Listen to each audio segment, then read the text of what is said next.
Hey everyone. Tonight, we're drifting back to the Middle Ages. But before you get comfortable, take a moment to like the video and subscribe, only if you genuinely enjoy what I do here, and let me know in the comments where you tuning in from and what time it is for you.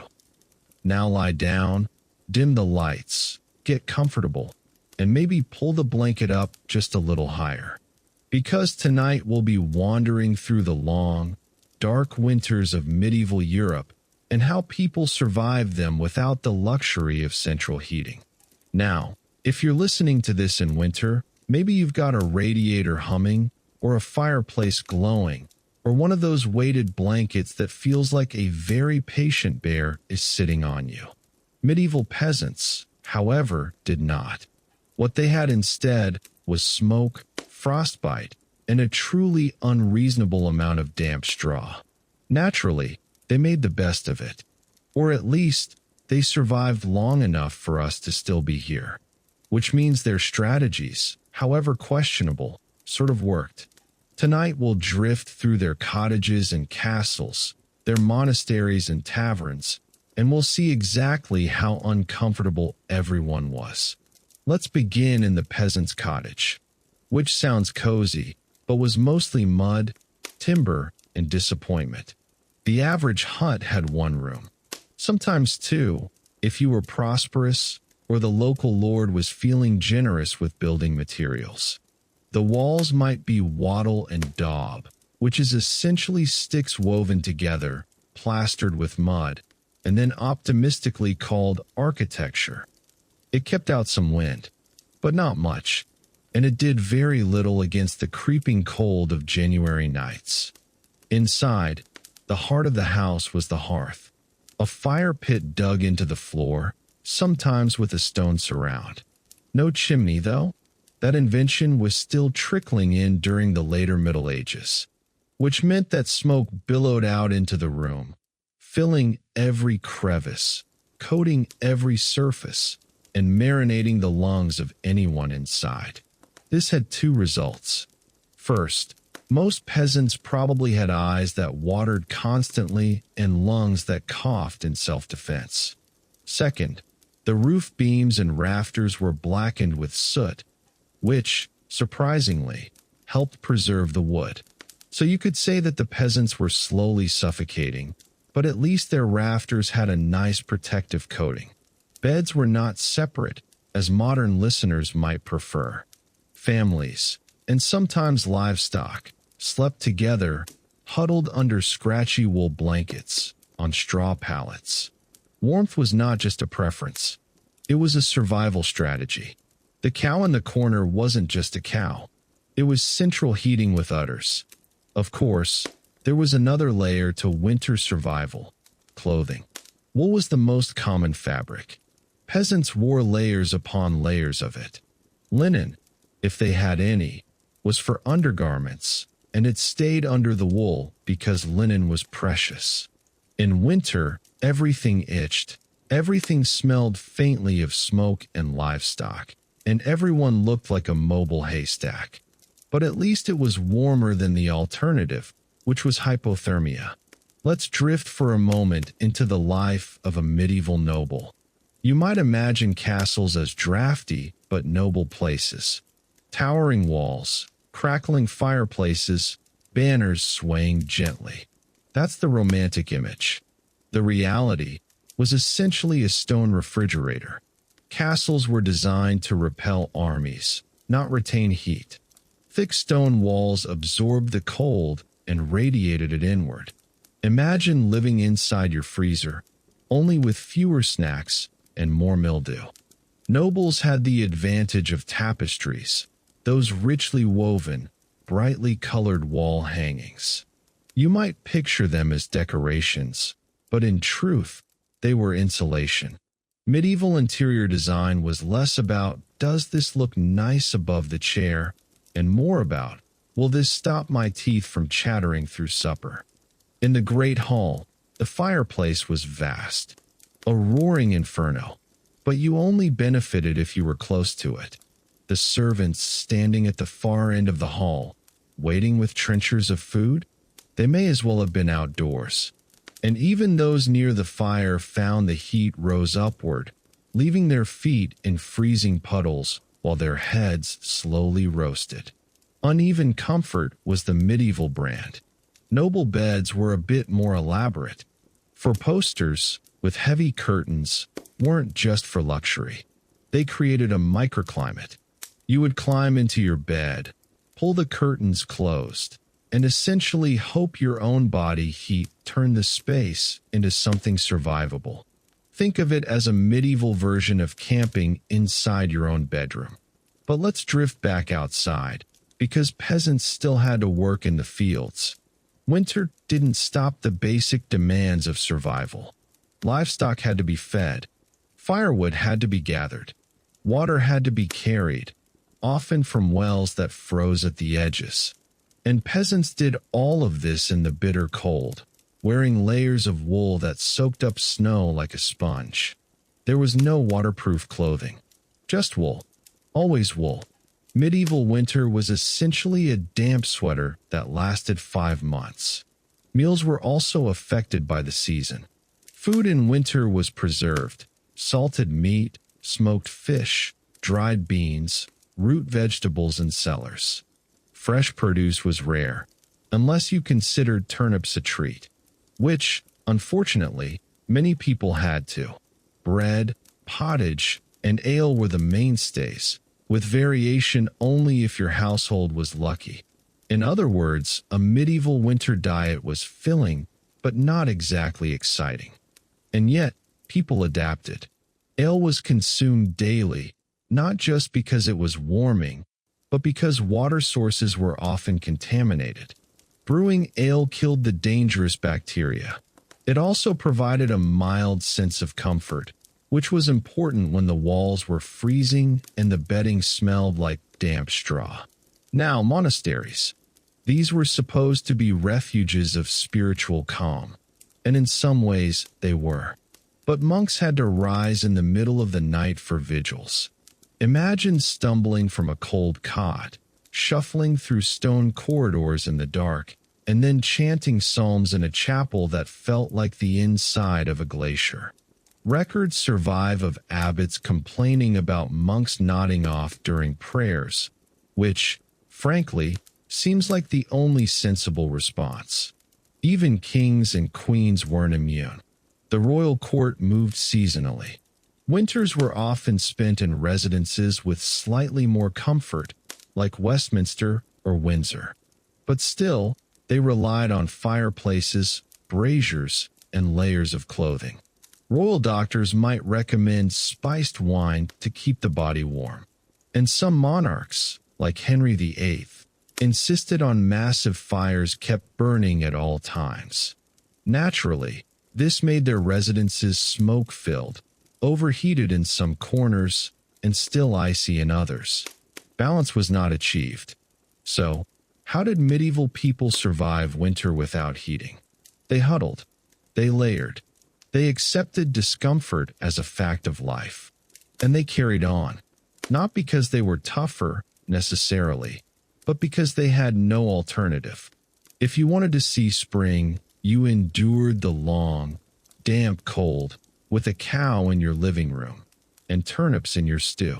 Let's linger a little longer inside the peasant's cottage, because really, it was the front line of survival.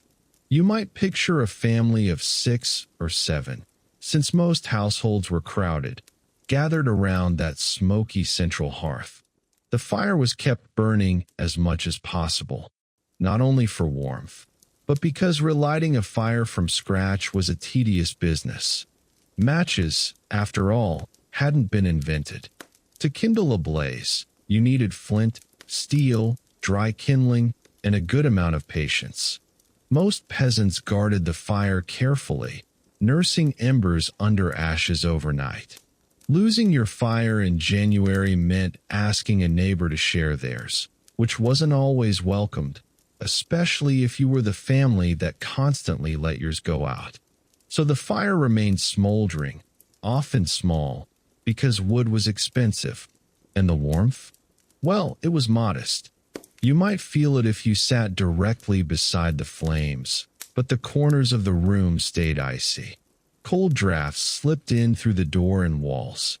At night, frost crept across the inside of the windows, if you had windows at all. Glass was rare and precious. Most cottages had shutters or stretched animal bladders, which let in light but not much comfort.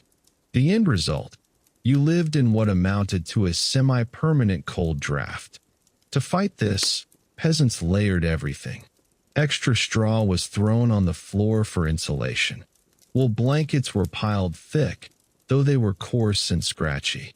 Children often slept in the same bed, partly for space, but mostly for warmth. And if you've ever heard the phrase "sleep tight," it originally referred to tightening the ropes under a bed frame, so the straw mattress wouldn't sag.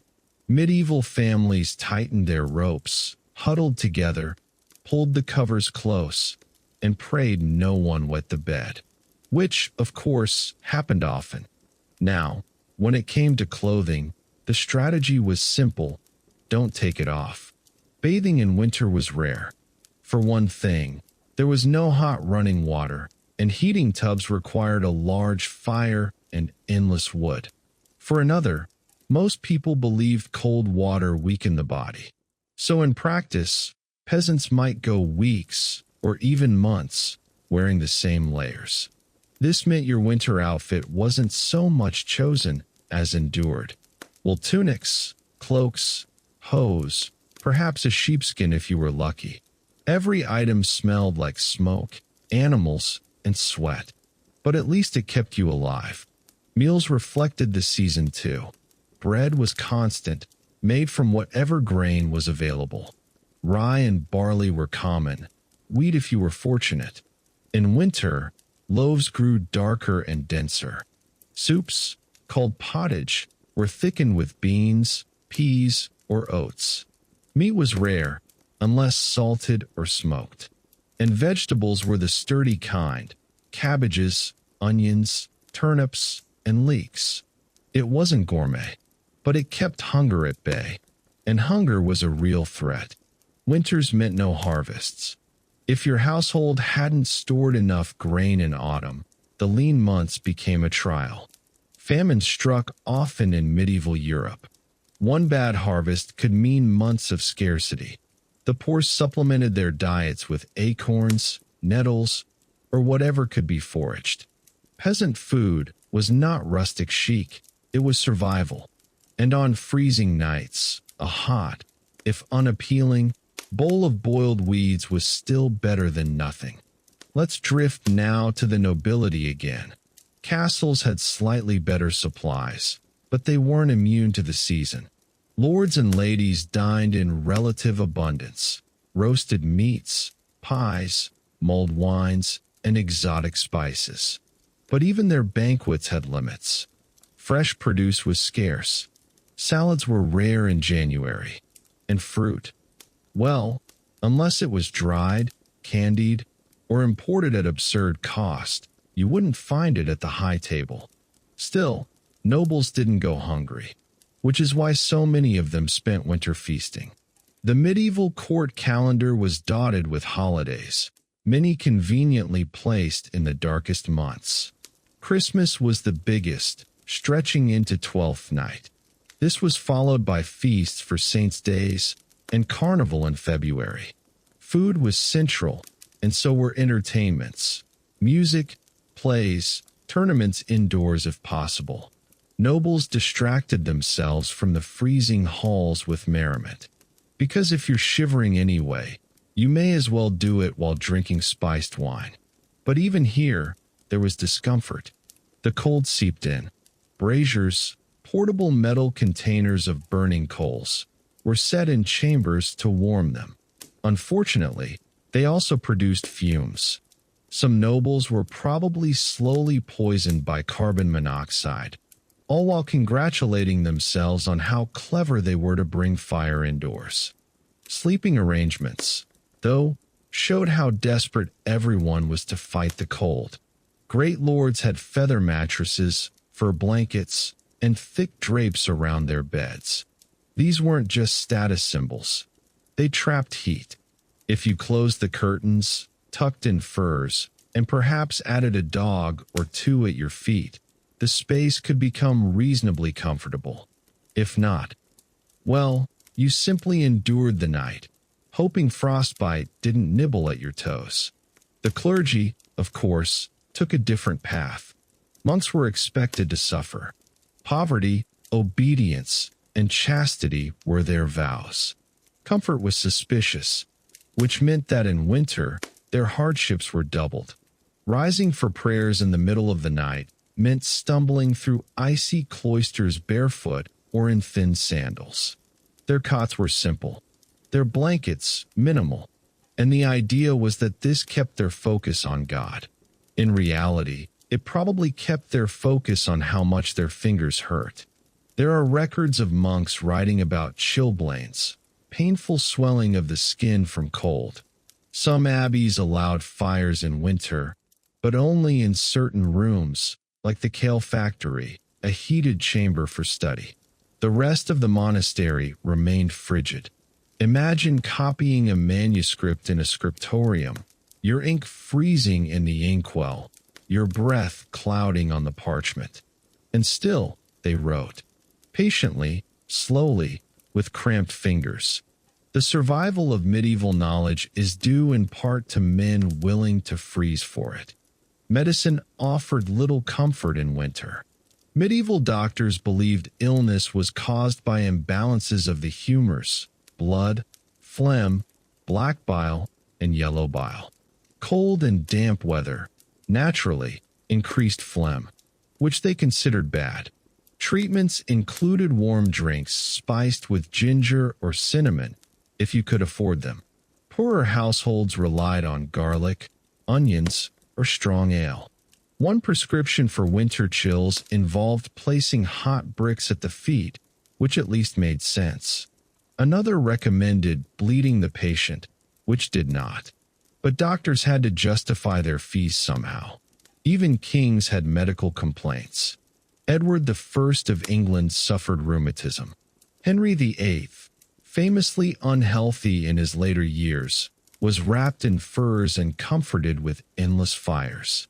His physicians ordered spiced wines and poultices, none of which actually helped, but all of which kept the royal household busy, because when the king was cold, everyone scurried to make him warmer. Entertainment in winter took on special forms. Outdoor festivals like skating on frozen rivers, recorded in the Netherlands, were rare luxuries. More often, people huddled indoors with music, games, and stories. Children played with simple wooden toys. Adults gambled with dice.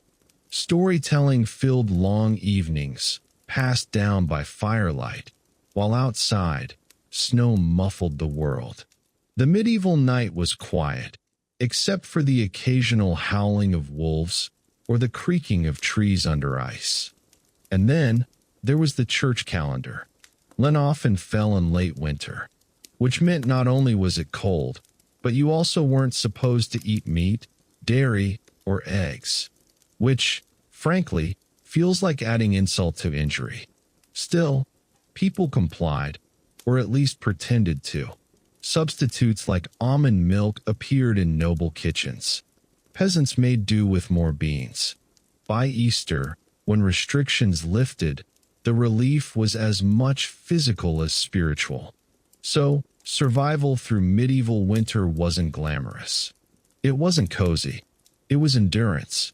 Fires that smoked, food that dwindled, clothes that itched, and beds that smelled of livestock.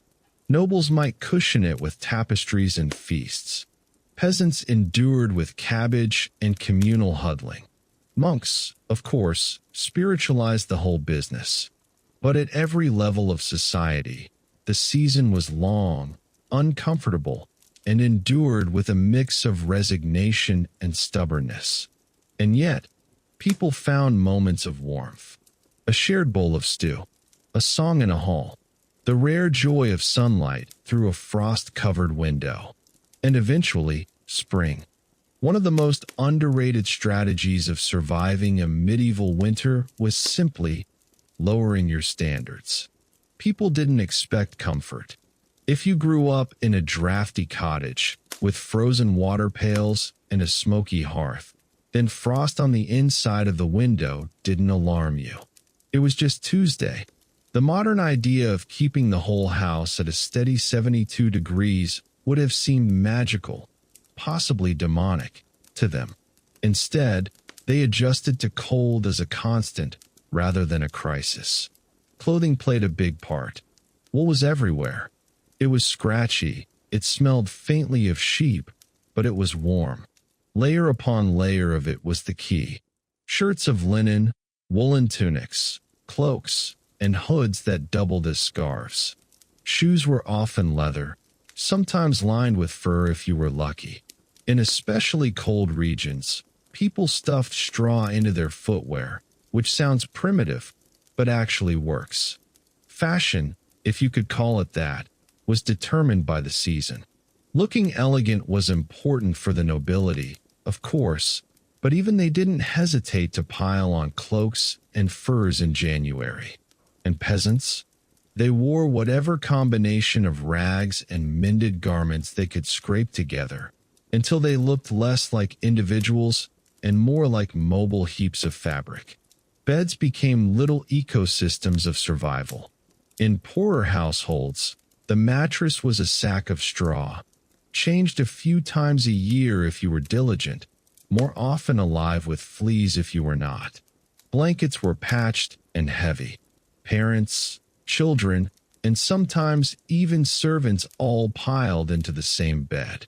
Family values were less about moral slogans and more about conserving body heat. Some cottages even kept animals indoors overnight, particularly pigs, because a warm pig in the corner doubled as central heating. Admittedly, it also doubled as central noise and central smell, but warmth was warmth. For the nobility, sleeping was a grander affair. Four-poster beds with thick curtains were popular not for style, but for insulation. You pulled the curtains shut, trapping a bubble of warmish air around you. It was your own personal microclimate inside an otherwise freezing hall. And of course, the bedclothes were layered with fur. Fox, sable, ermine, whatever showed your status. If you were a king, you might have fur-lined everything, from your robe to your slippers. Though even then, palace records are full of complaints about the cold. Henry III of England ordered extra fires in his chambers every winter. Charles V of France had entire rooms hung with tapestries, not for decoration, but as primitive insulation. A 40-foot piece of embroidered cloth was basically medieval bubble wrap. And then there were the little household tricks. Hot stones or bricks, heated in the fire and wrapped in cloth, were slipped into beds. They were the medieval equivalent of hot water bottles. Herbal remedies abounded, too. People drank mulled wine spiced with cinnamon or cloves, believing it warmed the body from within. Peasants didn't have cloves, of course. They had garlic and onions, which at least provided warmth of a more social variety. Some households burned juniper or rosemary on the fire, partly for warmth, partly to purify the air, which meant cover the smell of damp wool and livestock. Livestock themselves were a crucial factor. Keeping animals alive through winter was as important as keeping people alive. Cows needed fodder, sheep needed shelter, chickens stopped laying when it got too cold. Many barns were attached directly to cottages, partly so you could share warmth, but mostly so you could keep an eye on the animals. Losing a cow in February could mean losing your only source of milk until summer. So winter survival wasn't just about humans. It was about maintaining the entire household ecosystem. The church calendar, as mentioned, helped break up the monotony. Christmas was, of course, the centerpiece. And medieval Christmas was no one-day affair. It could stretch for nearly 2 weeks, with feasts, games, plays, and plenty of excuses to drink. Even peasants got a taste of the celebration. Lords were expected to provide hospitality, doling out extra food or drink as a form of seasonal generosity. For a brief time, the hardships of winter were softened by communal festivity. And then came Candlemas in early February, marking the halfway point of winter. It involved blessing candles to drive away the darkness, though one suspects people were just as interested in having an excuse to gather inside a warm church. Festivals were moments of relief. Without them, the endless cycle of cold and hunger would have been unbearable. Let's drift now into the stranger corners of medieval thought. People genuinely believed winter air itself could make you sick. Bad air was a common explanation for illness. To protect themselves, people carried little pouches of herbs or wore perfumed pomanders. A nobleman might walk around with a hollow ball of silver filled with ambergris or cloves dangling from his neck. A peasant might just keep a sprig of rosemary tucked into their clothing. Neither would stop you from catching a cold, but both made you smell slightly less like turnip stew. Medicine offered other curious solutions. One winter remedy advised rubbing goose fat on the chest. Another suggested drinking warm ale with egg yolks whipped in. Both were sticky, but at least comforting. And if you were really unlucky, a physician might recommend bloodletting. Because, of course, if you're weak and cold, the best solution is to drain you further. The fact that anyone survived medieval winters at all is a minor miracle. Of course, survival wasn't universal. Winters regularly claimed lives. Infants and the elderly were particularly vulnerable, and famines, triggered by bad harvests, could devastate entire regions. The Great Famine of 1315 to 1317 was partly caused by relentless cold and rain. Crops failed, grain rotted, and food shortages dragged on for years. People ate bark, roots, even horses and dogs to survive. It was a grim reminder that winter wasn't just uncomfortable, it could be lethal. And yet, there was resilience. Communities learned to endure. Winter was harsh, but also a time for storytelling, for passing down songs and traditions by firelight. People carved wood, repaired tools, or spun wool during the long evenings. Children learned games that required no equipment, hand clapping, riddles, simple rhymes. If warmth couldn't be found, distraction would do. The irony of medieval winters is that for all the suffering, they also shaped culture. The endurance of hardship gave rise to festivals, customs, even architecture. Tapestries weren't just art, they were insulation. Family beds weren't just cramped, they were survival. And stories weren't just entertainment, they were lifelines against despair. So when we picture a medieval winter, we shouldn't imagine cozy snow scenes or cheerful log fires. We should imagine endurance, the smell of smoke in your clothes, the sound of coughing in the night, the taste of stale bread dipped in broth. And behind it all, the slow, stubborn hope that eventually spring would return. Let's wander back to the subject of food. Because really, when you're cold all the time, the only thing you think about more than fire is what you can possibly eat. Winter diets were, let's call them repetitive. Grain stored from the autumn harvest became the backbone of survival. Bread, pottage, and ale were the big three. Bread could be coarse and heavy, sometimes mixed with beans or peas to stretch the flour. Pottage was the all-purpose stew, simmering endlessly in a pot over the fire, into which people threw whatever they had. Cabbage, turnips, onions, if you were lucky, a bit of salted pork. If you were less lucky, it was more cabbage. And ale wasn't just a treat, it was safer than water, since brewing killed some of the bacteria. The nobility, naturally, had more options. Preserved meats, dried fruits, wine imported from France or Spain. Spices, too, for those who could afford them. Cinnamon, ginger, and pepper all found their way into winter banquets. Of course, these were less about warmth and more about showing off. When you serve your guests a pie full of raisins and cloves in the middle of January, what you're really saying is, "Look how wealthy I am. I can import sunshine in a barrel." Still, even nobles weren't immune to shortages. When the roads froze, supply wagons couldn't reach castles. A snowstorm could cut off a manor for weeks. And there's only so long a feast hall can keep pretending that dried fish is an exciting delicacy. Work, too, shifted in winter. The fields, mostly barren, gave little to do. Instead, peasants turned indoors to tasks like mending tools, spinning wool, weaving cloth, carving wooden handles. Winter wasn't a holiday, but it was a season of smaller labors.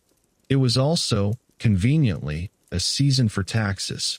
Lords often demanded rents and dues in January or February because the harvest had been gathered months earlier. If you didn't have coin, you might pay in firewood, chickens, or anything vaguely useful. Naturally, this made winter feel even harsher. It wasn't enough that you were cold. You also owed someone else a chicken. And while daily life slowed, warfare didn't always stop. Armies preferred to campaign in warmer months, but sieges could stretch right through winter. There are records of soldiers freezing in their tents or storming frozen fortifications with numb fingers. Horses struggled to find forage. Soldiers burned anything they could find for fuel. You can imagine how the glamour of chivalry faded when you were sitting in a muddy trench, clutching a half-frozen turnip. Cities had their own winter challenges. Water froze, waste piled up, streets turned to slush. Firewood was expensive in towns, and poor households often scavenged for fuel, gathering twigs, burning straw, or even dung. The smoke of hundreds of chimneys filled the air, mingling with the stench of unwashed bodies. Picturesque medieval winter towns are really just smoke-filled iceboxes with a side of open sewage. It is no wonder that diseases flourished. Speaking of which, let's drift into medicine again. Medieval physicians believed winter made certain humors dominate in the body, specifically phlegm. Yes, that is about as pleasant as it sounds. To restore balance, they recommended foods like onions, garlic, mustard, and pepper, things to heat the body and dry out excess moisture. It's hard to say if this worked, but at least garlic bread is comforting. Then there were the superstitions. People feared that witches and spirits were more active in the long nights. Charms and rituals were common. Hanging herbs above the door, marking symbols with chalk. In some regions, people believed keeping a fire burning all night kept evil at bay, which, incidentally, also kept your toes from freezing, so it was practical superstition at least. Animals featured in superstition too. The behavior of cows or pigs was thought to predict weather. If hens stopped laying, it meant harsher cold was coming. Owls were omens. Wolves, prowling closer to villages in the snow, were seen as creatures of ill luck. Winter was not only physically dark, but imaginatively darker too. Among the nobility, entertainment filled the season. Courtly banquets, music, and elaborate dances offered distraction. Storytellers and poets were in demand. Chess and dice were popular games, because nothing says winter survival like gambling away your last coins while snow piles up outside. Even kings fell into this habit. Edward III of England, for instance, was known to enjoy gambling, though he rarely lost, mostly because no one dared beat him too often. And then there were winter sports. Yes, medieval people tried to have fun in the cold. In Scandinavia, skiing and skating were ancient traditions. In England, children slid on frozen ponds with bones strapped to their shoes. Adults joined too, though usually with more caution. Falling on ice was as painful in 1350 as it is today. Snowball fights appear in medieval records, sometimes escalating into small riots. And in the Low Countries, they even had primitive versions of ice hockey. All of this, of course, while wearing wool tunics and trying not to break bones on the frozen ground. Nobles took their sports up a notch. Hunting in the snow was popular. Deer, boar, and birds were pursued with dogs and hawks, the cold making it harder for the animals to flee. A successful winter hunt wasn't just about food, it was a show of dominance. Because nothing proves your royal worth like chasing an exhausted deer through the snow while your servants trudge behind carrying the blankets. What's striking in all this is the balance between misery and adaptation. People accepted cold as inevitable. They couldn't fight it, so they worked around it. Fires, furs, feasts, faith. It was all part of weaving survival through discomfort. And yet, the psychological toll was real. Winter meant isolation. Travel was difficult. Fields lay dormant. Nights were long. Seasonal depression wasn't diagnosed, but it surely existed. People described winter as a season of heaviness, of darkness pressing in. Perhaps that is why winter festivals were so important, not just for warmth, but for hope. A flickering candle in February could feel like proof that the world wasn't entirely frozen. So when we look back at medieval winters, it's tempting to romanticize. Snow-dusted villages, glowing hearths, merrymaking in great halls. But beneath the image lies something closer to stubborn endurance. Cracked hands from the cold, smoke-filled rooms, endless cabbage stews, and the faint but persistent hope that spring was coming. Let's settle back into the medieval peasant's cottage. The fire is smoldering low. The smoke has nowhere to go but into your lungs, and the wind creeps through every crack in the timber. You're sitting on a wooden stool, wrapped in a blanket that smells faintly of sheep. Outside, the fields are blank, the trees bare, and inside, you are left with time. That time was often filled with storytelling. Winter evenings were prime for oral tradition, tales of saints, local legends, or just recycled gossip from months earlier. With the world so dark, people turned to words to fill the silence. Children grew up listening to grandparents tell half-fanciful stories of kings or beasts. Some stories became family traditions, passed along winter after winter. And, as you can imagine, details changed with each telling. If your grandfather insisted he once saw a giant in the woods, you didn't argue. After all, the nights were long, and giants made them slightly less dull. Of course, not all stories were comforting. Winter was the season of ghost tales, witches, and devils. A flickering fire in a shadowy room lends itself to fear. People believed that the veil between worlds was thinner in the dark months, that the cold allowed evil things to creep closer. And so, charms were hung on doors, prayers whispered before sleep, and in some cases, entire nights were spent awake to keep watch. Not because they expected demons, exactly, but because imagination fills gaps where daylight usually lives. Religion, naturally, offered structure.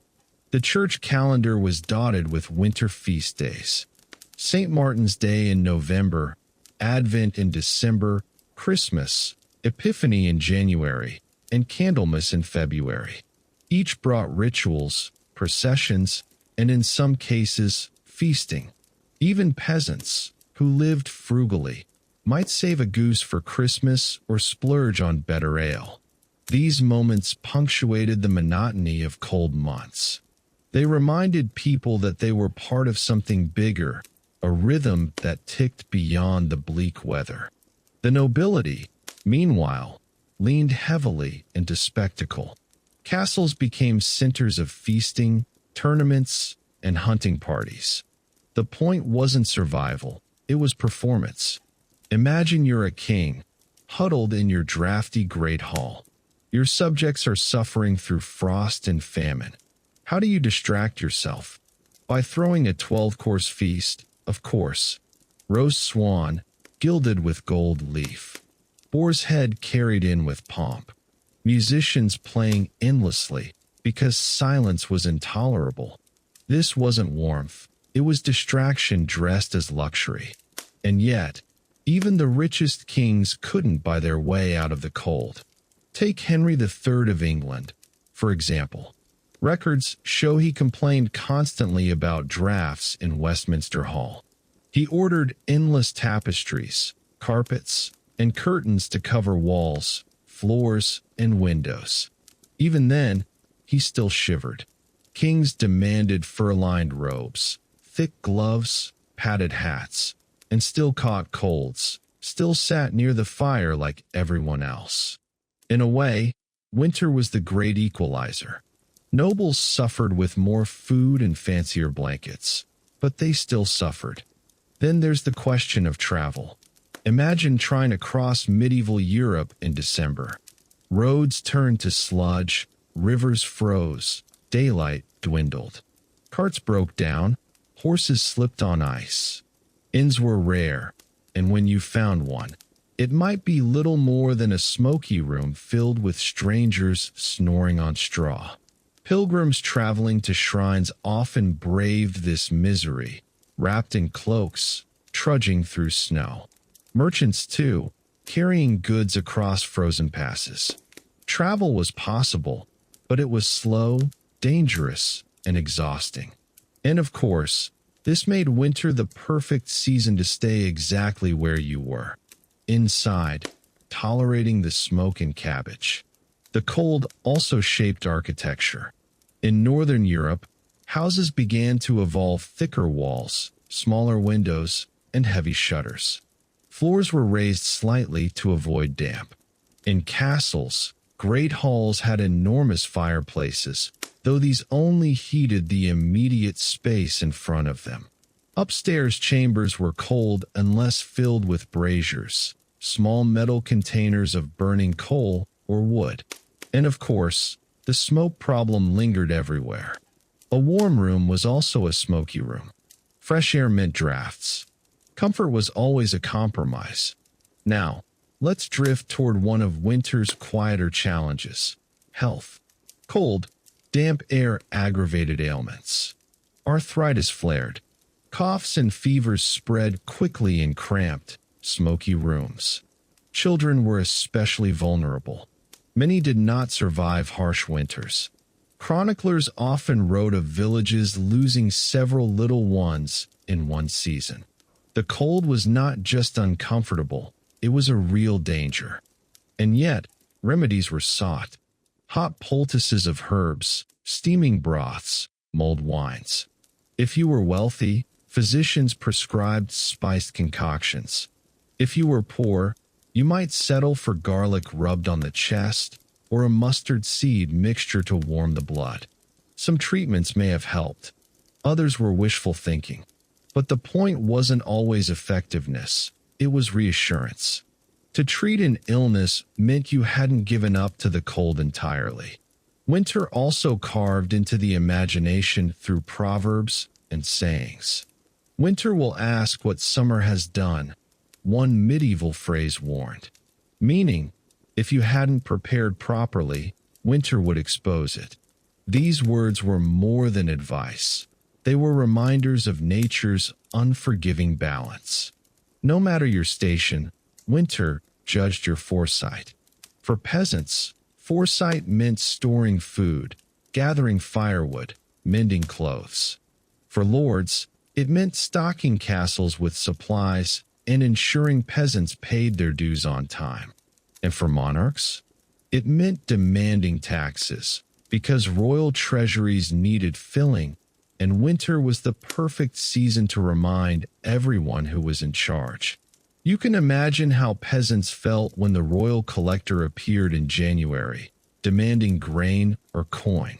Nothing like paying taxes while shivering in your smoky hut. Let's linger, too, on clothing. Winter wardrobes weren't glamorous for most. Layer upon layer of wool, cloaks fastened with brooches, hoods pulled low against the wind. Gloves existed, though mittens were more common among peasants. Shoes were leather, often stuffed with straw for insulation. Nobles wore fur, fox, sable, ermine, displaying wealth even as they tried not to freeze.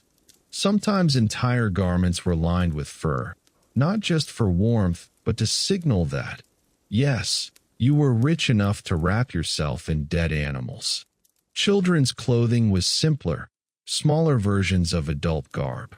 Wool tunics, hose, and if they were lucky, fur-trimmed cloaks.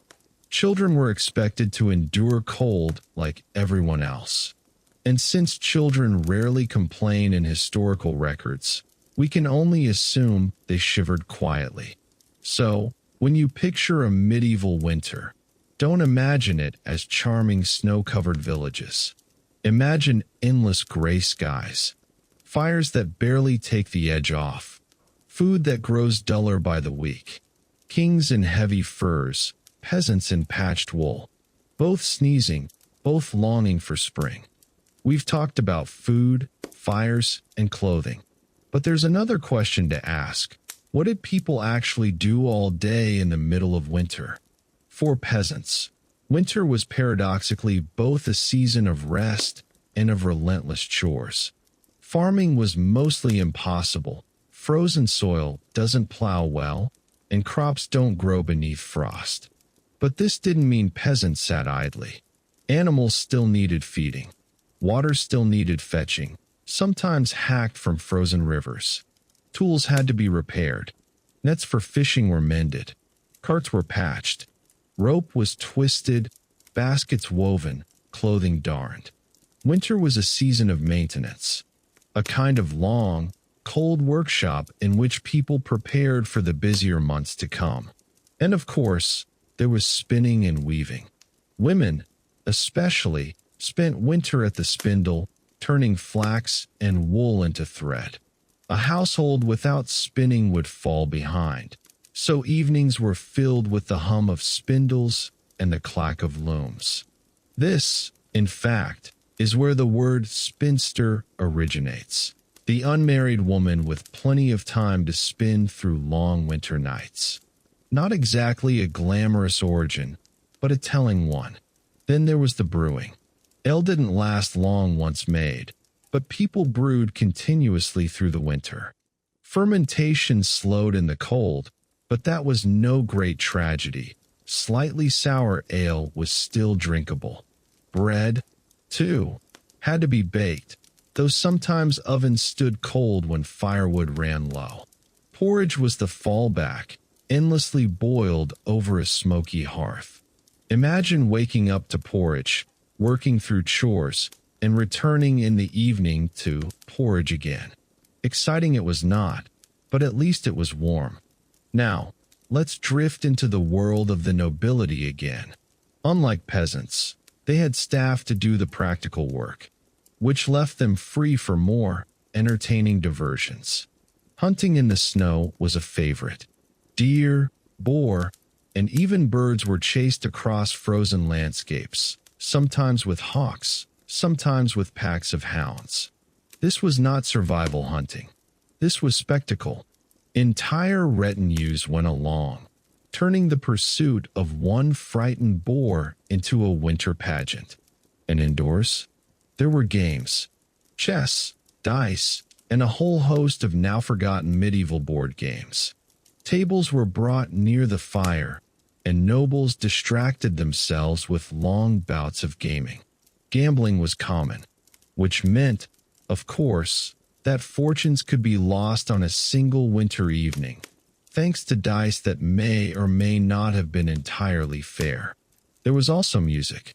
Harps, flutes, lutes, and human voices echoing through halls to make them seem a little less empty. Professional minstrels were invited to castles, their job to entertain noble households through the dark months. Songs could be religious, or just bawdy tales disguised with rhyme. And if the music ran out, well, there was always the drinking. Kings and queens themselves were not immune to winter boredom. Chronicles record feasts that stretched not for hours, but for days. Whole weeks of Christmas festivities, complete with masks, dancing, and elaborate plays. For one shining season, the cold was kept at bay by noise, light, and excess food. But when the revels ended, the silence always returned. That silence, in fact, terrified some. Winter nights were long, and for those without distraction, the darkness was oppressive. Candles and oil lamps were precious, so peasants used them sparingly. Many sat in half-darkness once the fire dimmed, whispering stories or simply going to sleep early. Nobles had more candles, but even they often gave up the fight against darkness. It wasn't uncommon for households to rise and sleep in strange cycles, sleeping soon after sunset, waking for a few hours in the middle of the night, and then dozing again until dawn. Historians call this segmented sleep. People filled the middle hours with quiet prayers, hushed conversations, or sometimes less pious activities.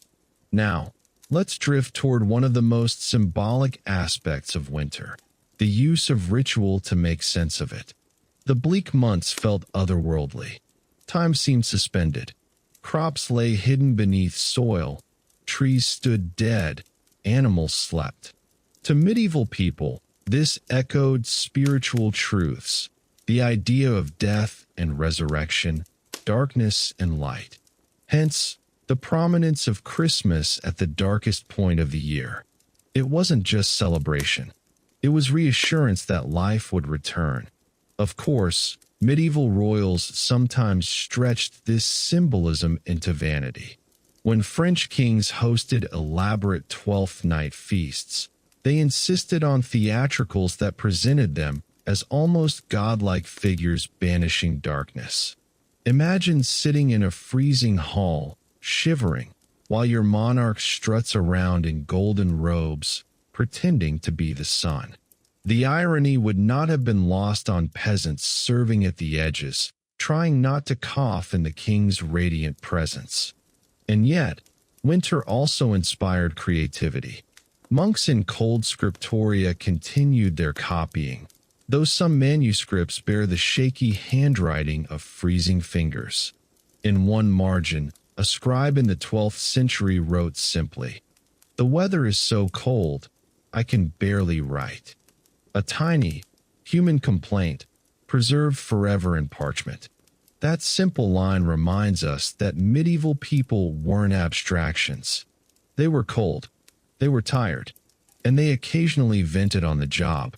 Let's not forget animals, either. Cows and sheep were stalled indoors, producing both heat and smell. Horses were blanketed as best as possible. Chickens, if they survived the cold, were precious. Eggs became scarce in winter, since hens laid fewer in the dark. Cats and dogs, meanwhile, hovered close to fires when allowed. The line between human warmth and animal warmth blurred. Sharing body heat was sometimes the only heating system available. But perhaps the most striking part of medieval winter survival was resilience. Year after year, people endured. They knew the cold would come. They knew hunger would nip at their bellies. And they adapted, layering traditions and routines until endurance itself became culture. When you think of medieval Europe, don't imagine springtime tournaments or summer harvests. Imagine the endurance of January, the smoke, the porridge, the aching cold. and you'll come closer to understanding the rhythm of their lives. And yet, before we drift toward the close of this section, there's one last little irony worth mentioning. The Little Ice Age. Beginning roughly in the 14th century, winters across Europe grew harsher. Colder, longer, less forgiving.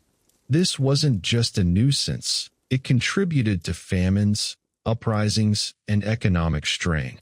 And of course, people had no idea they were living in a climatic downer.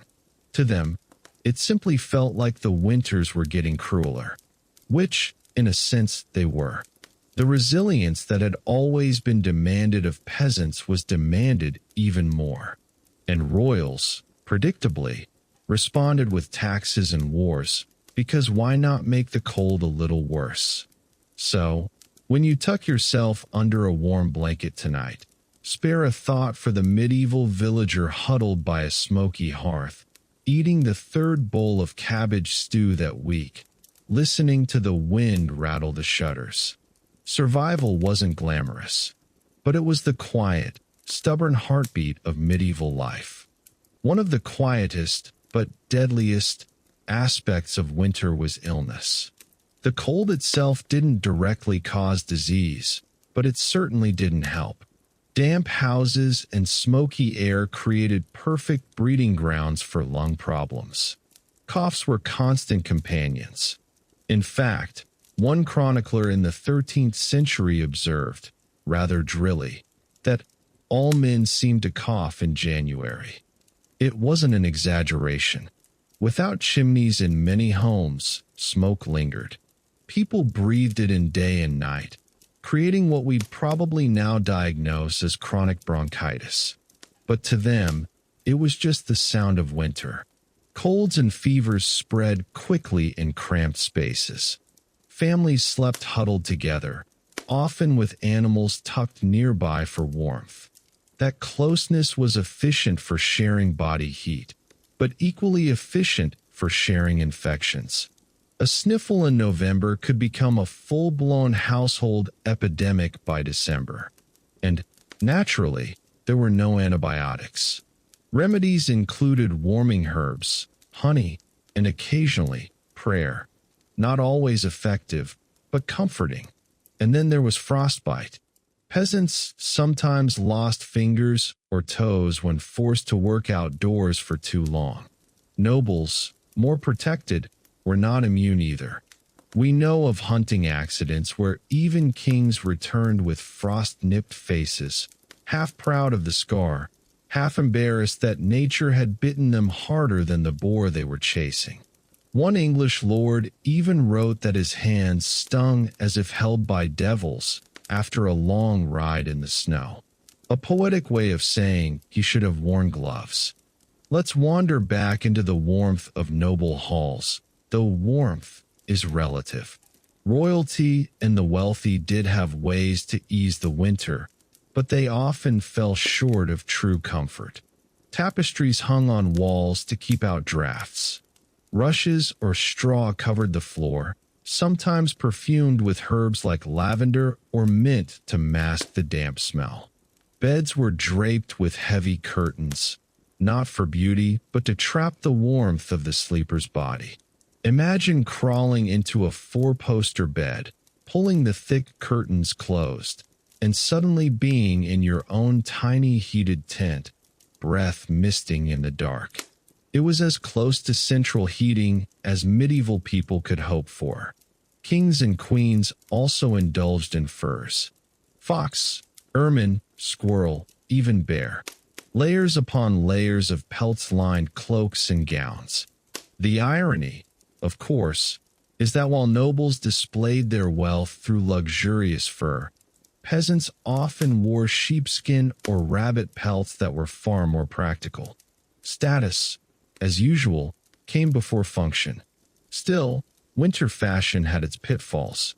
Long gowns dragged in the snow and slush. Heavy fur cloaks became waterlogged and weighed down the wearer.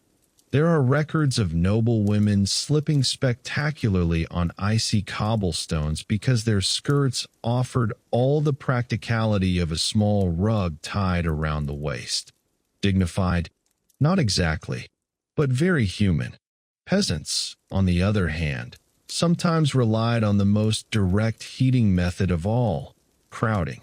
Families often shared one or two beds, curling tightly together under blankets of wool, sometimes mixed with rough linen. The body heat generated by 4 or 5 people under one pile of bedding was considerable. Not glamorous, certainly not private, but effective. And then there was superstition. Winter nights were long, dark, and unsettling. Medieval people often believed that spirits, witches, or demons prowled the cold. Winds rattling shutters might be interpreted as restless souls. Howling wolves became omens. To protect themselves, households placed charms by the door, whispered protective prayers, or carried relics.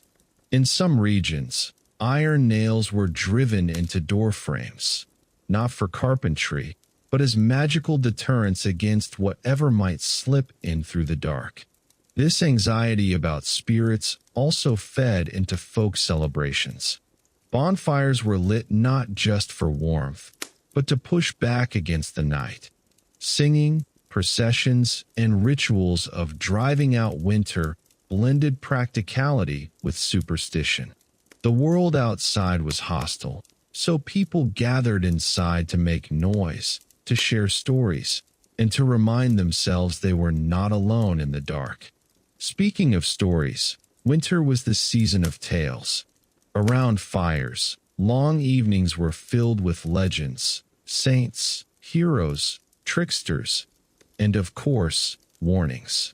Parents told children about creatures lurking in the snow, spirits that snatched the careless, wolves that followed footsteps home. Part moral lesson, part entertainment. After all, nothing keeps children from wandering into the dark like a story about monsters waiting in the fields. Meanwhile, royal courts turned to literature too. Books were precious, but for the few who could read, or who could afford someone to read aloud. Winter evenings were perfect for long romances, epics, and saints' lives. One can imagine a court gathered in a hall, fire flickering, while a clerk reads the endless adventures of Arthur and his knights. Outside, snow fell. Inside, people drifted between listening and dozing. History's first bedtime audiobooks, really. Now, let's pause briefly with one more irony. For all their discomfort, medieval winters also created beauty. Frozen rivers sometimes became playgrounds. Skating with bone skates tied to shoes, sliding games, snowball fights, all appear in records and even illustrations. Children especially made the best of it. While adults fretted about food and firewood, children discovered that snow was excellent for mischief. Some things never change. So when we think of medieval winters, it's tempting to imagine only the hardship, the coughing, the porridge, the endless layering of wool. But within those hardships were also moments of resilience, creativity, and even play. People adapted, sometimes grumbling, sometimes inventing traditions to soften the season. And slowly, steadily, spring always came back. One quiet truth about medieval winters is that time itself seemed to stretch. Days were short. Nights were painfully long. Without electric lamps or even plentiful candles, darkness dominated. People often went to bed not because they were tired, but because there was simply nothing else to do. Sleep itself became segmented. Instead of one long stretch of rest, many people slept in 2 shifts, first sleep and second sleep. The first began not long after sunset, when people huddled into beds and drifted off. Then, sometime after midnight, they often woke. For an hour or two, People whispered prayers, stoked fires, tended animals, or occasionally just talked. Then they returned to bed for this second sleep, carrying them into morning. Some even believed these midnight hours were best for deep contemplation or for seeking divine dreams. Imagine lying in the dark, wrapped in furs, listening to the house creak in the frost while your family whispered nearby. Time moved differently in winter. But for those with less poetic lives, winter was a test of endurance. Work never truly stopped. Farmers still had animals to feed. Water had to be hauled from frozen wells or streams. Frozen buckets had to be broken with stones. Clothes washed in icy rivers had to be beaten against rocks and then frozen stiff before they dried. Imagine putting on a shirt that felt like a wooden plank. It's one of those details that makes you suddenly grateful for radiators. And speaking of clothes, layering was key. A peasant might wear a linen shirt, woolen hose, a tunic, another tunic, and then whatever scraps of fur they could afford. Gloves were a luxury, but mittens were sometimes fashioned out of sheepskin. Shoes were stuffed with straw to insulate against the frozen ground. The wealthy, of course, had far more elaborate wardrobes. Rich brocades, thick furs, lined cloaks. But wealth didn't change physics. When the temperature dropped low enough, even kings shivered. Houses offered little help. Peasant cottages had one, maybe two rooms, with smoke escaping through a hole in the roof. That meant drafts came in just as easily. Wind whistled through cracks. Snow sometimes sifted inside. People patched holes with mud, rags, or even dung, anything to block the cold. Floors were dirt, often damp, and even if rushes were spread, they rarely stayed fresh for long. It was survival, not comfort. Noble houses and castles fared better, but only slightly. Stone walls were thick, but also cold. Fires roared in great hearths, yet only heated the people standing closest. Those sitting farther away wrapped themselves in cloaks. Servants often circulated carrying hot stones wrapped in cloth to tuck into beds or under feet. These were the medieval equivalent of hot water bottles, though they cooled quickly and sometimes scorched toes. And then there was the problem of water. Frozen rivers and wells made access difficult, and the lack of flowing water meant filth piled up. Bathing, already infrequent, became even rarer in the cold months. People often waited until spring to truly wash.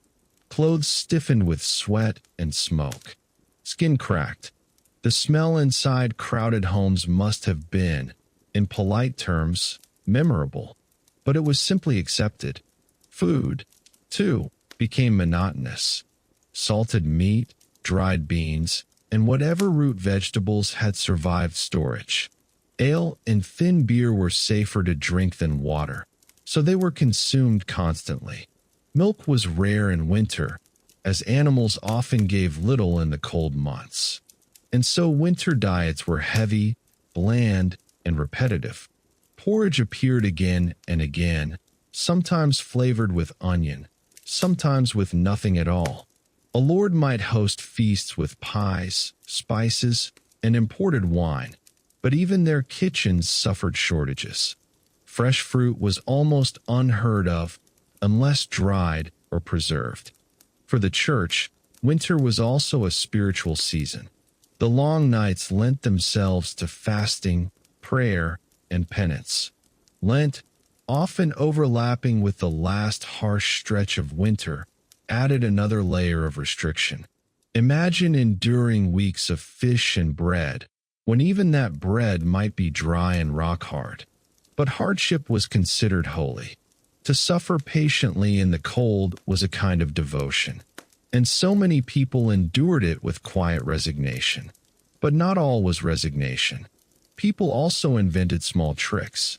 Windows, for instance, were often covered with parchment or oiled cloth to block drafts. Not glass, Far too expensive for most households, but enough to soften the wind. Bed curtains, as mentioned earlier, acted as mini climate control systems. Heated bricks were slipped under covers before sleep. And on especially bitter nights, animals were herded indoors, not just for their safety, but for the heat they radiated.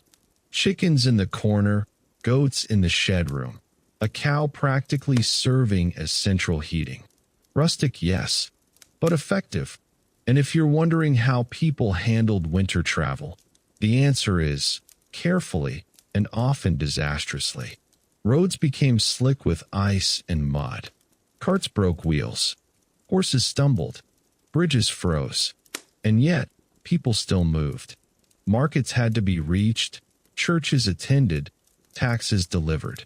Pilgrims trudged on icy paths, often arriving half-frozen, but with the conviction that God would reward their suffering. Nobles sent messages by riders who had to wrap themselves in so many layers they resembled bundles of cloth more than men. Travel was possible, but every mile risked frostbite or worse. Finally, it's worth pausing on the psychological side of things. Winters were long, monotonous, and isolating.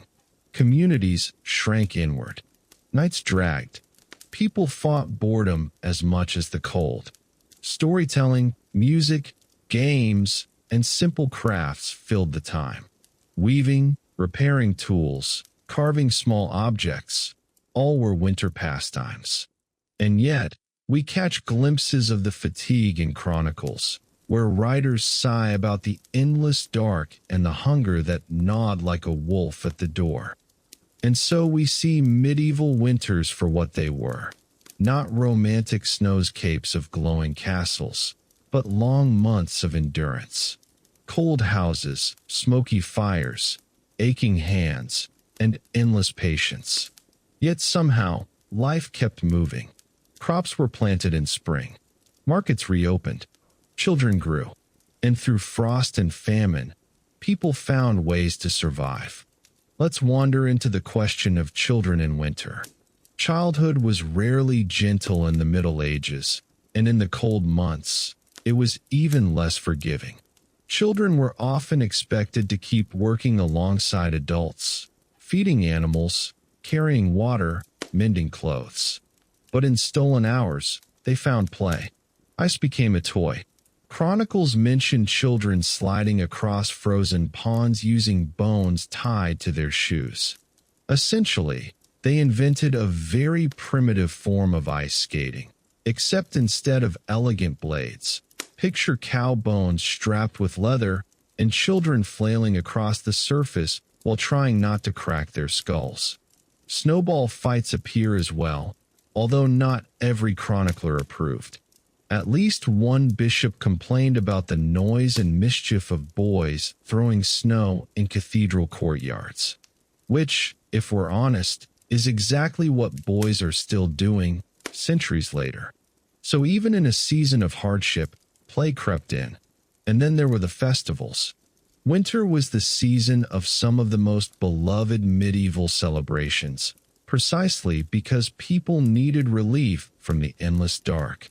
Christmas and the 12 days after it were marked with feasting, music, and pageantry. In villages, carols were sung from house to house, often with far more rowdiness than holiness. Lords held banquets, where roasted boar heads were presented with apples in their mouths, and spiced wine was poured generously. The season also brought the Feast of Fools, where hierarchy itself was mocked. Peasants dressed as bishops. Clerks bleated like donkeys during Mass. The normally grim church allowed parody, just for a day, before everything snapped back to solemnity.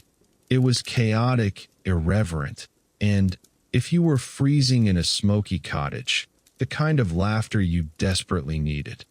Winter also framed candle festivals, like Candlemas in early February, which symbolically marked the slow return of light. Candles were blessed, distributed, and lit in procession, flickering against the frost. It was both practical and spiritual, light to warm the eyes, light to push away despair. Of course, while villagers made merry, kings and nobles turned the season into a showcase of wealth. Winter courts were an opportunity for rulers to gather nobles indoors, away from the mud and travel hazards, and put on lavish displays. Banquets sprawled across entire halls. Tapestries, thick woolen ones, not the thin versions of tourist shops today, were hung to insulate walls. Musicians played through the night, while dancers spun in drafty great chambers that still managed to feel luxurious compared to peasant huts. But even inside castles, life wasn't exactly cozy. Take the example of the Tower of London in the 13th century. Records note that fires had to burn almost constantly in the great halls, and even then, guests complained of the chill. Thick stone was an excellent defense against arrows, but it trapped the damp like a sponge. Cold air drifted down staircases. Windows, even with shutters and oiled cloth, leaked drafts. And yet, guests were expected to appear in silks, velvets, and thin shoes that were fashionable, but did nothing against frost. Nobles might have looked glamorous, but many of them were quietly freezing. Another aspect of winter survival was medicine, or at least what passed for it. Physicians of the time operated under the humoral theory, the balance of hot, cold, wet, and dry in the body. Winter, being cold and wet, was thought to cause phlegm and sluggishness. So treatments often involved warming foods, spiced wine, roasted meats, and herbal concoctions. Some recommended wearing certain stones or amulets to warm the blood. Others suggested moderate exercise indoors to avoid a stagnant spirit. It was all very confident advice and almost entirely useless. Still, herbal remedies had their place. Thyme for coughs, garlic for fevers, honey for sore throats. If you were lucky, a neighbor might have dried herbs stored from summer, tucked away for just such ailments. If you were unlucky, you got the medieval version of bed rest, lying under a pile of itchy wool blankets while someone muttered prayers at your bedside. Let's also not forget the psychology of hunger. For peasants, rationing was crucial. A family that ate too freely in November might face starvation in February. So people measured bread carefully, salted meat sparingly, and stretched meals with endless pots of thin pottage. Diaries and manorial records hint at the anxiety of these months.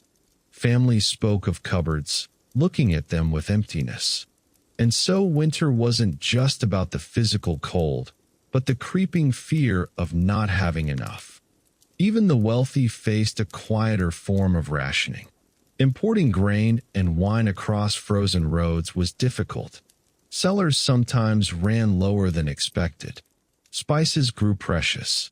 And so, while nobles never starved, their kitchens grew repetitive too. A king might eat venison every day for weeks. Luxurious, yes, but monotonous in its own way. And through all of this, people watched the sky. Winter wasn't just endured, it was studied. Medieval folk calendars marked phases of the moon, the position of stars, and omens in the weather. A halo around the moon might predict snow. A red sky at dusk promised frost. Astrologers wrote almanacs warning of cold influences or hopeful thaws. And so, even in the bitter dark, people searched for meaning, signs, and reassurance that spring would return. All of this adds up to a simple truth. Medieval winters were not moments of picturesque charm, but long, uneven battles with cold, hunger, and monotony. Yet people found warmth in each other, laughter in small games, comfort in ritual, and a surprising resilience. It was survival, but it was also life, carried on in slow, smoky rhythm. Inside the grand stone castles of Europe, winter had a way of humbling even the highest born. A lord might sit on a gilded chair, draped in ermine, but his nose would still be red, and his fingers still stiff with cold. The architecture was designed for war, not warmth. Thick walls kept out arrows, but they also kept in damp. Drafts whispered through arrow slits and unglazed windows, no matter how many shutters and tapestries you hung. A king could sleep in a four-poster bed carved from oak, but unless it was surrounded by heavy curtains, he was essentially a very expensive ice cube. To fight the chill, fireplaces became social centers. The hearth in the great hall was the lifeline of the castle. But even with roaring logs, the heat only carried a few feet. Step away from the fire, and you were back in the refrigerator. That's why people layered endlessly. Fur cloaks over wool tunics over linen undergarments. Fashionable or not, warmth came first. Even then, nobles often complained in letters about being half frozen at court. The royal solution was, of course, to throw money at the problem. Kings stockpiled wood and charcoal, imported furs, and had servants follow them with portable braziers, essentially metal pots of burning coals. These could be carried into chambers or placed near beds. It was a clever fix, until you realized that medieval braziers also produced smoke and sometimes set entire hangings on fire. Nothing says cozy winter evening like accidentally burning down your guest wing. Another defense against the cold was tapestry, not just decorative art, but practical insulation. Entire castle walls were draped in massive woven hangings, thick with wool and sometimes padded with linen. They kept out drafts, displayed family prestige, and gave residents something prettier to look at than bare, sweating stone. The Bayeux tapestry may be famous today as a work of art, but for most nobles, tapestries were essentially very fancy medieval wallpaper against frost. Beds themselves became miniature fortresses. The grandest noble beds had canopies, curtains, and feather mattresses, not just for comfort, but for trapping body heat.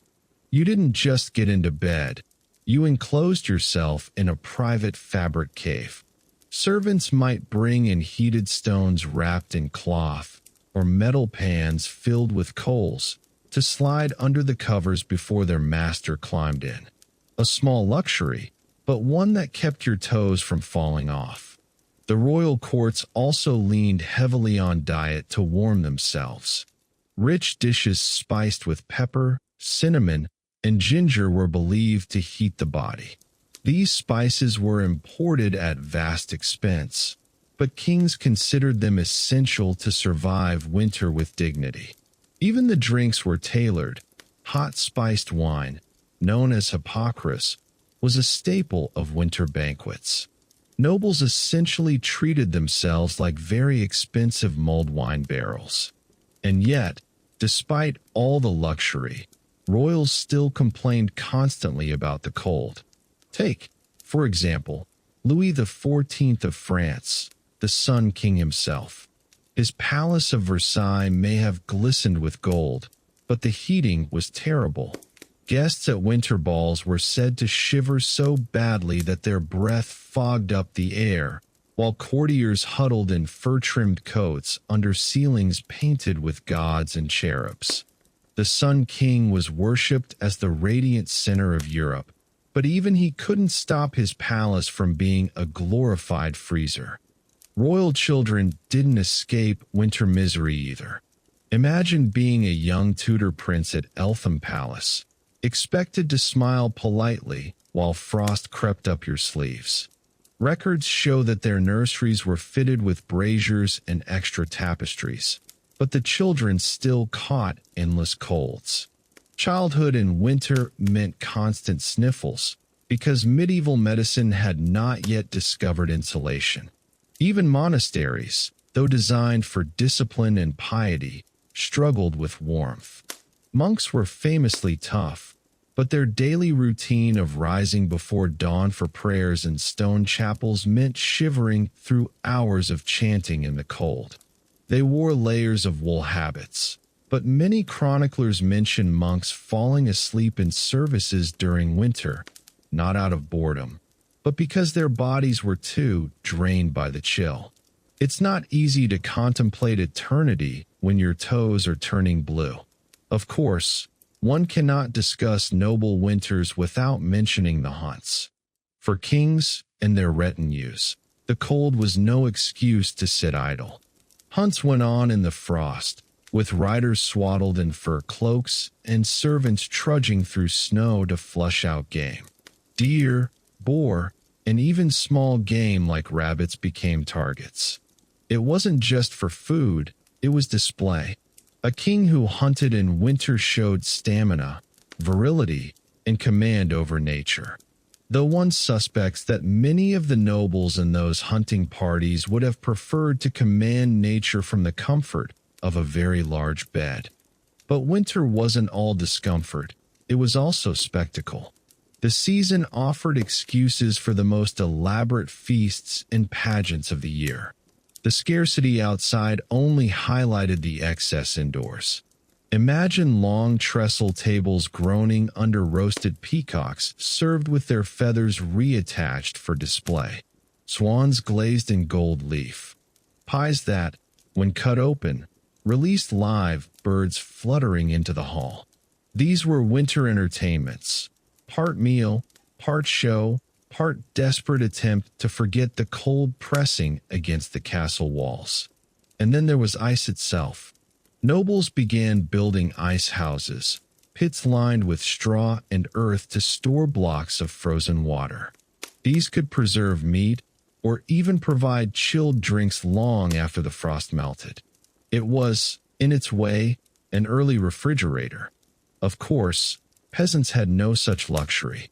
But for the elite, winter was slowly transformed into an opportunity, a time to show that, while others shivered, they could not only endure, but thrive ostentatiously. Still, the truth lingered. No matter how much wealth or ceremony one had, winter was an enemy no one fully escaped. The stone castle and the thatched hut had more in common than nobles liked to admit. They were both places where survival meant layering, huddling, and waiting for the sun to return. For the ordinary villager, cold weather was more than a discomfort. It was a danger that had to be explained, often through folklore. Medieval people lived in a world where seasons weren't just natural, they were personal. Winter could be read as punishment, trial, or a reminder of human frailty. You weren't simply shivering in a hut, you were battling cosmic forces, with your breath misting in front of you like a prayer. One of the most common beliefs was that spirits and demons roamed more freely in the cold months. The long nights, the stillness of frozen fields, the eerie creak of wood and icy winds. It all seemed like an open invitation for mischief. Many peasants left small offerings near the hearth or doorway, not only to keep out drafts, but to appease whatever invisible guest might be wandering by. You could call it insulation, or you could call it ghost insurance. Fire itself carried deep symbolism. A well-tended hearth was not just a matter of warmth, but of protection. Families often whispered charms as they stoked the flames, asking for health and safety. It was considered unlucky to let a fire die out completely during midwinter. Relighting it from scratch was risky, a break in continuity that might invite illness. Better to keep at least one ember glowing, no matter how meager. And then there was food magic. Certain dishes were considered warming beyond their physical heat. Garlic and onions, for example, weren't just practical preservatives. They were talismans against the cold and the sickness it brought. People believe that eating certain root vegetables connected you to the life hidden in the earth, a reminder that spring would eventually return. It's the kind of comfort thought that makes a watery turnip stew feel more noble than it really was. Winter festivals also carried double duty, morale, and survival. Yule logs, for instance, were not just oversized pieces of timber tossed into a fire. They were ceremonial, chosen carefully and meant to burn slowly, feeding warmth into the household while carrying symbolic weight. A good Yule log could last 12 nights, keeping the family both warm and hopeful. Ashes from the log were sometimes scattered in fields afterward, believed to bless the soil for spring. Modern people might see kindling in ash. Medieval farmers saw a chain of survival. Superstitions also dictated behavior. Sleeping too near the fire was thought to weaken the soul. Sitting too far from it, of course, risked frostbite. Dreams in winter were considered more significant, shaped by the long nights. A dream of warmth, of fire, or of feasting was a good omen. A dream of frost or emptiness was cause for worry. In this way, even subconscious shivers became prophecy. Peasants also relied on animal cues to forecast the severity of the cold. If livestock grew unusually thick coats, it was taken as a sign of a long, punishing winter. Birds that lingered too long before migrating meant delays in frost.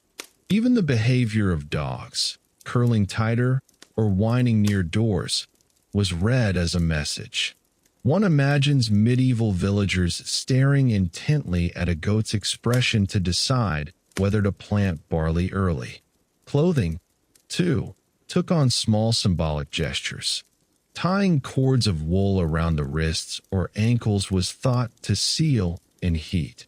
Bright red garments were not just stylish. They were believed to carry warming properties, tied to the idea of blood and vitality. Of course, only those with coin could afford bright dyes, so once again the poor relied on belief rather than actual insulation. And let's not forget the church's role in framing winter. Priests used the season as metaphor, the cold world representing sin and hardship, the hearth symbolizing divine light.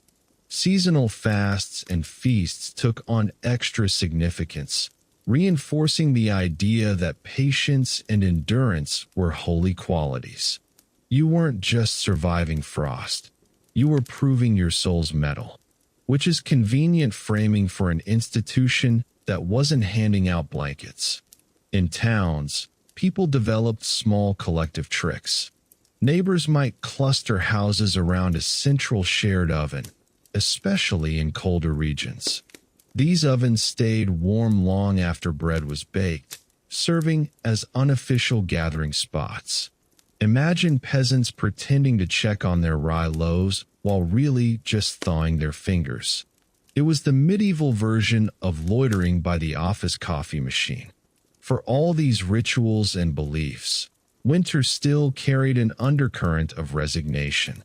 People knew that survival wasn't guaranteed, and that each year some would not make it through. But instead of despair, they folded this awareness into tradition, song, and story. The harshest season became part of the rhythm of life, softened with small comforts and hopeful habits. The irony, of course, is that the nobility, with their braziers, their tapestries, their gold leaf swans, often suffered nearly as much. Peasants might huddle six to a bed in smoky huts, while kings huddled alone in their giant curtained beds, both shivering in their own way. Winter, more than anything, was the great equalizer. Whether wrapped in rags or ermine, everyone longed for the same thing, the return of warmth. One of the great worries of the cold months was sickness. A medieval winter was essentially a germ festival with a frostbitten edge. Colds, coughs, and fevers swept through cramped cottages where families and livestock breathed the same smoky air. And since the medical knowledge of the time was, let's be generous and say, imaginative, treatments ranged from quaintly ineffective to actively harmful. Physicians of the age believed heavily in the theory of the four humors: blood, phlegm, black bile, and yellow bile. The cold and damp of winter was thought to throw these humors out of balance, usually tipping people toward excess phlegm, which is a very polite way of saying everyone had runny noses. The solution? Herbal infusions of sage or thyme, often boiled in wine, because if you're going to be sick, you might as well be tipsy. Another popular cure was bleeding. Yes, if you felt weak and cold, the best idea, apparently, was to let out more of your blood. Some doctors claimed that reducing excess fluids would restore balance. In reality, it probably just left you paler, dizzier, and a little closer to hypothermia. But it did give the reassuring sense that something was being done. Humans are nothing if not comforted by ritual, even if the ritual makes no sense. For less invasive remedies, people burned bundles of herbs to purify the air. Rosemary, juniper, and frankincense were favorites. The house filled with fragrant smoke, which at least masked the less charming smell of damp wool and unwashed bodies. Was it medicine? Not really. Was it slightly better than the scent of goat hair stewing near the hearth? Absolutely. Children, unsurprisingly, bore the brunt of winter illnesses. Records from monasteries and chronicles often describe entire families losing their youngest members in bad seasons. But they also describe moments of tenderness, mothers wrapping infants in multiple layers of linen and tucking them near the warmest corner of the hearth, fathers telling stories to distract children from the endless dark. These weren't cures, but they were acts of survival, carried in love. And then there were the long, endless winter nights. With sunlight gone before supper and not returning until morning chores, people had hours to fill. By candlelight or rushlight, families told stories, sang songs, or played simple games. Dice and knucklebones were popular, because nothing warms the soul like gambling with scraps of food you can't afford to lose. Spinning and weaving often filled the evenings, especially for women. Wool had to be carded, twisted, and made into thread. Linen needed constant preparation. Winter was a time when every idle hand could be turned toward production. A daughter spinning by firelight while her father mended tools was both necessity and tradition. You didn't pass the time, you survived it productively. Nobles, naturally, entertained themselves with slightly more flamboyant distractions. The wealthy might stage indoor feasts with roast meats, minstrels, and wine, lots of wine. When you can't escape the cold, you can at least numb your memory of it. Others passed time with hunting in the snow, which was dangerous and exhausting, but conveniently demonstrated both wealth and boredom. Because why not chase deer through frostbite when you could be inside by the brazier? For many, though, winter was deeply spiritual. The long nights were a reminder of divine cycles, the turning of seasons, the patience required before spring. Monasteries held extra vigils during winter, with monks chanting in cold stone chapels while their breath curled like incense in the air. Ordinary villagers prayed for health, warmth, and the survival of their grain stores. Winter was as much a religious trial as a physical one. And then there was silence. Without machines, without constant light, winter nights in medieval villages were astonishingly quiet. Beyond the occasional crack of wood or distant howl of a wolf, there was little sound. Families curled together in the dark, the fire smoldering, the world reduced to shadows. Some chroniclers later recalled these nights as oppressive, but others remembered them as peaceful, long stretches of rest before the labor of spring. So, between superstition, home remedies, and a great deal of patience, medieval people endured. Not comfortably, not healthily, but endured. Survival, in the end, was less about cleverness and more about sheer endurance. Wrapping another layer, eating another onion, mumbling another prayer. Winter would end. It always did. In towns, people developed small collective tricks. Neighbors might cluster houses around a central shared oven, especially in colder regions. These ovens stayed warm long after bread was baked, serving as unofficial gathering spots. Imagine peasants pretending to check on their rye loaves while really just thawing their fingers. It was the medieval version of loitering by the office coffee machine. For all these rituals and beliefs, winter still carried an undercurrent of resignation. People knew that survival wasn't guaranteed, and that each year some would not make it through. But instead of despair, they folded this awareness into tradition, song, and story. The harshest season became part of the rhythm of life, softened with small comforts and hopeful habits. The irony, of course, is that the nobility, with their braziers, their tapestries, their gold-leaf swans, often suffered nearly as much. Peasants might huddle six to a bed in smoky huts, while kings huddled alone in their giant curtained beds, both shivering in their own way. Winter, more than anything, was the great equalizer. Whether wrapped in rags or ermine, everyone longed for the same thing, the return of warmth. If there was one guarantee about winter, it was sickness. Cold air, damp huts, poor diets, perfect conditions for coughs that lingered for months. Medieval medicine, of course, had its own logic. Physicians believed that illness came from an imbalance of humors, those famous bodily fluids. Winter, with its cold and wet qualities, was thought to tip the body toward phlegm, which meant phlegmy illnesses were expected. If you coughed, sneezed, or dripped, congratulations, you were seasonally appropriate. The treatments could be creative: garlic boiled in wine, mustard seeds rubbed on the chest, sometimes goose fat smeared on the skin, which at least had the effect of keeping the patient greasy enough to repel further visitors. Leeching was still in practice, though it seems counterproductive when your patient is already pale and half frozen.